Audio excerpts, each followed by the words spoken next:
Hello friends, Tony Powers here with the Pooter Stomper channel and instructor at the Pathfinder School. And in this video I'm going to show you guys how to make a quick tripod lash.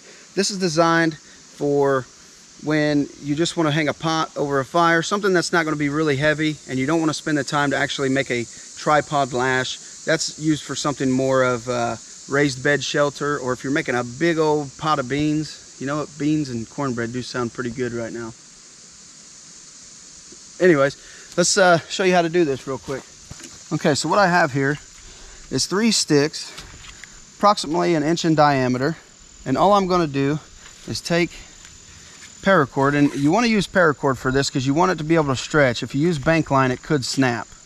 So we're just going to put it behind the sticks. We're going to wrap around the sticks and come back around one more time.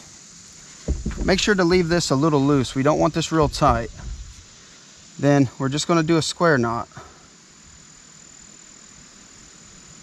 And forgive me for these frizzes here down on the end. I normally like to take a lighter and dress those up, but just bear with me on this. Now that we have our square knot in there, then all we have to do is take our tripod out, raise it up a little bit, and then we're going to take the middle stick, and all we're going to do is turn it one time.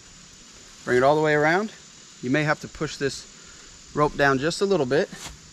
Bring it around. And there it is. We have a quick tripod. Strong enough, if you're going to put a pot there to cook you up something.